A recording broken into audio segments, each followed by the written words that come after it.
इस साल जुलाई के आखिरी सप्ताह में 62 वर्षीय उर्मिला चौधरी अपने जिले नालंदा के डाकघर पर लगी एक लंबी कतार में खड़ी थी। उर्मिला एक गृहिणी है। वे अपने आधार कार्ड को मोबाइल नंबर से जुड़वाने डाकघर आई हुई थी। घंटों कतार में लगने के बाद उनका आवेदन स्वीकृत हो गया। डाकघर में एक कर्मचारी ने उनसे कहा कि एक सप्ताह में उनका मोबाइल नंबर और आधार कार्ड जुड़ जाएंगे। उर्मिला के पास एक छोटा कीपैड फोन है। अपने नंबर का रिचार्ज करवाने के लिए भी उर्मिला अपने बेटे और पति पर आश्रित हैं। उर्मिला के लिए उनका खुद का पैसा होना आत्मसम्मान की बात है। इस महीने में शाह का वादा एक उम्मीद बनकर आया, मगर उर्मिला को यह इल्म नहीं था कि मोबाइल को आधार से जुड़वाना पैसे मांगने की प्रक्रिया का पहला ही कदम था। गृह मंत्री ने जितनी आसानी से पैसे मिलने की बात कही थी, असल प्रक्रिया बिल्कुल ही उलट थी। उर्मिला एक महीने बाद ही सितंबर में अपने बेटे की मदद से अपना आवेदन ऑनलाइन जमा करने में कामयाब हो पाई। हालांकि उन्हें अभी तक आश्वास नहीं है कि उन्हें पैसा मिल ही जाएगा। इसकी दो वजह हैं। सरकार द्वारा बनाया गया पोर्टल और उससे जुड़ी समस्याओं को सुनने वाला कोई नहीं है। शाह ने कहा था कि सरकार आवेदन प्रक्रिया में मदद करेगी, मगर उनके द्वारा जारी 2 हेल्पलाइन अक्सर व्यस्त होते हैं।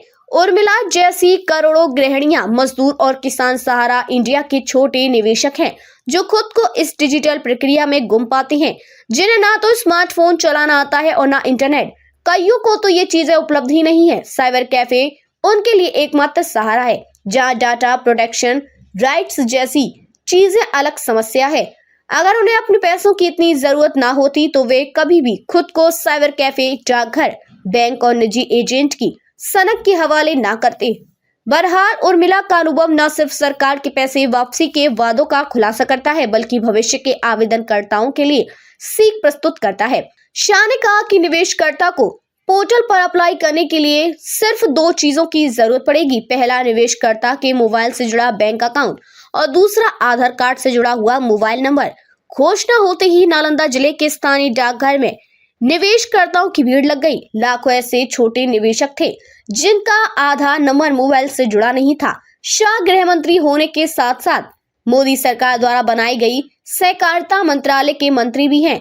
उन्हें कहा गया कि वह यह सुविधा इसलिए लेकर आए क्योंकि सारा इंडिया की धोखेबाजी से लोगों का सहकारिता व्यवस्था में विश्वास उठ गया था। उन्होंने कहा कि पोर्टल से लगभग 2.50 करोड़ निवेशकों का फायदा होगा, जिन्होंने 30,000 रुपए तक का निवेश किया था। शाह ने कहा कि पोर्टल की पहली प्राथमिकता 1.7 करोड़ निवेशक होंगे, जिन्होंने सारे इंडिया के सहकारिता योजनाओं में करीब 10,000 रुपए तक का निवेश किया था। गृह मंत्री ने कहा कि धीरे धीरे ये लिमिट बढ़ाई जाएगी। उर्मिला इस चरण में योग्य है या नहीं, यह ना उन्हें पता है, न पोर्टल पर इसकी कोई जानकारी दी गई है।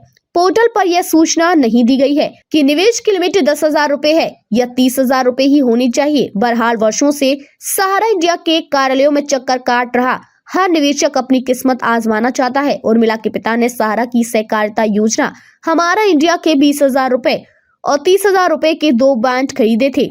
उर्मिला को उम्मीद है कि शायद उनके एक बांड का मूलधन वापस हो जाए। प्रेस इन्फॉर्मेशन ब्यूरो के अनुसार अमित शाह ने रिफंड पोर्टल का उद्घाटन करते हुए जानकारी दी थी कि निवेशकर्ता आवेदन की चर्चा एक समिति करेंगे, जबकि ऑडिटर सरकारी और निजी दोनों हो सकते हैं। पीआईबी की प्रेस रिलीज से यह स्पष्ट नहीं है। कुल कितने सदस्य होंगे यह भी स्पष्ट नहीं है। हालांकि यह कहा गया कि 4 ओएसडी होंगे जो सहारा की प्रत्येक कोऑपरेटिव सोसाइटी को सहारा देंगे। यह थोड़ा अटपटा लगता है कि सहारा कोऑपरेटिव सोसाइटी के सदस्यों को आवेदन के मूल्यांकन का काम क्यों दिया गया है, जब पैसे CRCS के पास ट्रांसफर कर दिए गए हैं और सहारा की 4 कोऑपरेटिव सोसाइटियां पहले ही जांच एजेंसियों द्वारा जांची जा रही हैं। फिर सरकारी ऑडिटर्स और ओएसडी खुद क्यों नहीं निवेशकों का मूल्यांकन करेंगे। सरकार ने यह भी बताया था कि वितरण की पूरी प्रणाली पूर्व न्यायाधीश R सुभाष रेड्डी की निगरानी में हो रही है।